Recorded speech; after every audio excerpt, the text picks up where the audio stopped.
Tiga. Bismillahirrahmanirrahim. Assalamualaikum warahmatullahi wabarakatuh. Waalaikumsalam warahmatullahi wabarakatuh.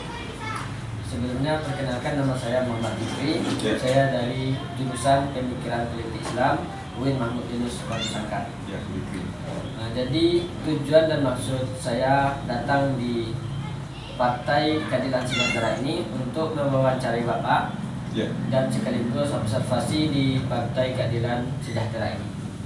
Baik, sebelumnya alangkah baiknya kita pada Bapak dipersilakan. Ya, bismillahirrahmanirrahim. Assalamualaikum warahmatullahi wabarakatuh. Waalaikumsalam. Terima kasih Bang Fikri.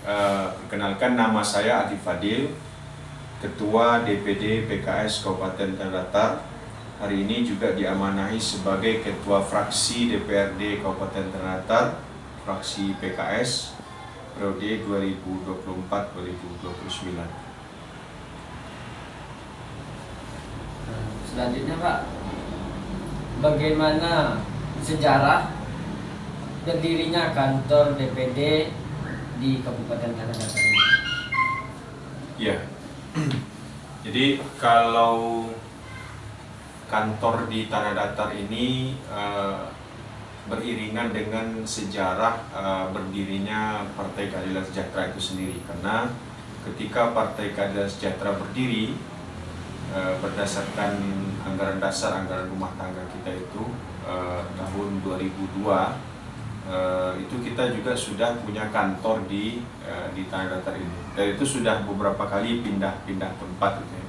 Jadi kita memang sifatnya ataupun sejak tahun 2002 itu kontrak beberapa tempat, pernah di Simpang Pincuran 7, pernah di depan Rumah Sakit Sayang Ibu, pernah di Simpurui, juga di sini.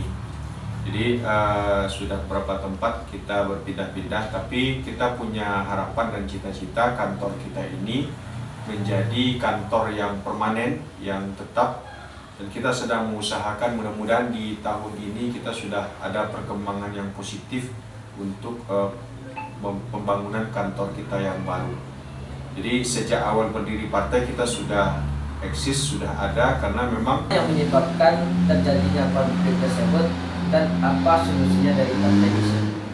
ya, jadi sudah pasti ya, karena kita adalah kumpulan orang-orang bermacam-macam latar belakang, pendidikan, pemahaman, status dan segala macam, sehingga ketika bergabung dalam satu wadah itu perbedaan dan konflik itu tidak bisa dihindari, itu pasti terjadi. Kecuali kita seragam semuanya atau kita partai malaikat gitu ya, maka tidak ada konflik. Tapi ketika kita adalah kumpulan manusia, maka konflik itu sesuatu yang wajar terjadi. Maka ketika kita memahami itu, pertama sekali jangan heran, jangan aneh ketika ada konflik di satu organisasi atau di satu lembaga, itu satu hal yang wajar. Nah, pertanyaan yang bagus tadi berkaitan dengan bagaimana kita menyikapinya. Nah, menyikapi konflik itu kita punya mekanisme.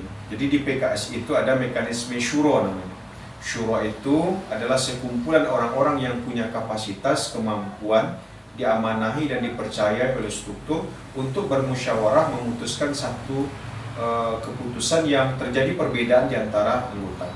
Maka ketika sudah menjadi sebuah keputusan syuro, maka seluruh kader struktur harus ikut dengan keputusan yang sudah dibuat oleh majelis syuro tersebut.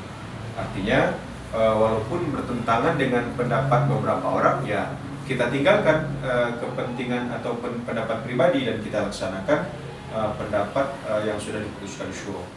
Kalaupun toh nanti hasil keputusan syuro itu ternyata tidak sesuai dengan yang diharapkan, kita bersyuro lagi. Artinya itulah yang ditinggalkan oleh Rasulullah kepada kita sebagai nilai-nilai Islam, sebuah mekanisme yang patut kita budayakan, yaitu bermusyawarah, dan itu sesuai dengan Pancasila, sila keempat, kerakyatan yang dipimpin oleh hikmat, kebijaksanaan dalam permusyawaratan kaum. Berarti sejarahnya memang dari awal berdirinya Partai PKS Bawah. Ya, benar. Selanjutnya Pak, itu bagaimana upaya Partai PKS ini tetap terus eksis, terus maju dan berkembang di tingkat kabupaten Tanah Datar ini? Iya. Sebagai sebuah partai tentu kita mempunyai salah satu tugas dan kewajiban, yaitu pendidikan dan pengkaderan partai politik. Artinya kita mencetak, mendidik masyarakat untuk menjadi calon-calon pemimpin yang akan mengisi pos-pos di tengah masyarakat, dan itu kita laksanakan selalu gitu ya. Jadi terutama generasi muda kita berharap bisa memahami, mengetahui, mempelajari tentang Partai Keadilan Sejahtera, sehingga bergabung bersama Partai Keadilan Sejahtera, yang mana partai ini merupakan sarana dan wadah perjuangan menyampaikan aspirasi. Jadi ketika kita mahasiswa, ketika kita belajar, punya idealisme, punya keinginan, punya harapan, cita-cita, kita harus punya sarana perjuangan. Walaupun tidak langsung terjun di dalam politik praktis, tetapi pengkaderan itu sudah mulai. Jadi Partai Keadilan Sejahtera eksis karena mengkader, karena dia punya kader, dia punya struktur yang terus bergerak di lapangan membina masyarakat, dan dari masyarakat tersebut juga dilahirkan kader-kader yang akan mengisi dari pos-pos yang ada di partai tersebut. Keadilan Sejahtera ketika memenuhi syarat sesuai dengan ketentuan undang-undang, yaitu minimal usia 17 tahun, maka mereka sudah bisa bergabung di dalam partai politik. Jadi kita ada namanya ada sekolah kepemimpinan partai, ada training dasar partai. Jadi ini kita berikan kepada masyarakat, kepada khalayak, untuk bisa mengenal lebih banyak tentang PKS dan bergabung bersama PKS. Jadi syaratnya itu tidak terlalu rumit ya. Yang jelas nanti kalau sudah bergabung bersama PKS, nanti siap mengikuti kegiatan-kegiatan pembinaan dan kegiatan program-program yang dilaksanakan oleh PKS. Menegakkan disiplin partai. Kalau memang ada sesuatu yang tidak suka, tidak senang, atau tidak setuju dengan sesuatu, tempuh saja mekanismenya. Nanti akan ada yang ditugaskan dalam sistem partai untuk memperbaiki yang salah tersebut. Dia tidak dibiarkan, karena kalau membiarkan satu konflik sama saja membiarkan duri di dalam daging yang ya kelak nanti akan membuat penyakit atau mudarat yang lebih besar. Ketika bisa diselesaikan dengan baik, diselesaikan dengan baik gitu ya. Ketika harus diamputasi, ya kita amputasi. Ya, tidak ada komen bagi dia, karena tidak ada yang perlu dikomen. Tapi ketika kita bergerak, kita dikomen, itu biasa saja. Nah, menyikapi komen yang positif dan negatif, kita juga harus berlapang hati, terbuka.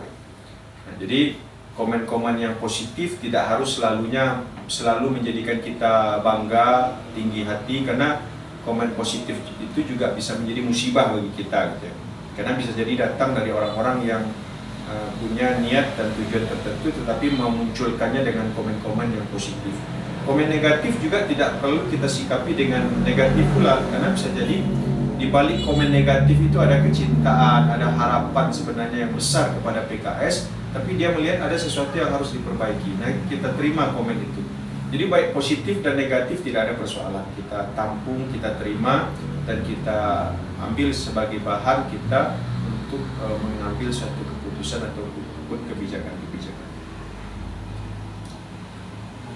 Mungkin itu wawancara pada kali ini ya. Pak. Lebih yang kurang saya kalau ada salah saya mohon dimaafkan, dan terima kasih atas waktunya dan telah menerima saya pribadi untuk datang mewawancarai Bapak secara pribadi, secara langsung. Ya, sama-sama. Kita juga mengucapkan terima kasih atas kehadiran kawan-kawan mahasiswa, mengenal lebih jauh, mengenal lebih dekat tentang PKS. Mudah-mudahan informasi ini sampai kepada seluruh mahasiswa, kepada seluruh akademisi, sehingga bisa melihat segala sesuatu itu secara objektif. Karena kita ini seperti kata filosof juga adalah kita ini makhluk politik ya. Kita tidak bisa dipisahkan dengan politik. Kalau kita bukan pelaku politik, kita adalah korban politik. Artinya jangan sampai kita pasif jadi korban politik, apalagi mahasiswa punya intelektual, pemikiran, tentu ini satu hal yang baik dan positif sekali. Terima kasih atas kehadirannya. Mohon maaf kalau ada sesuatu yang kurang berkenan.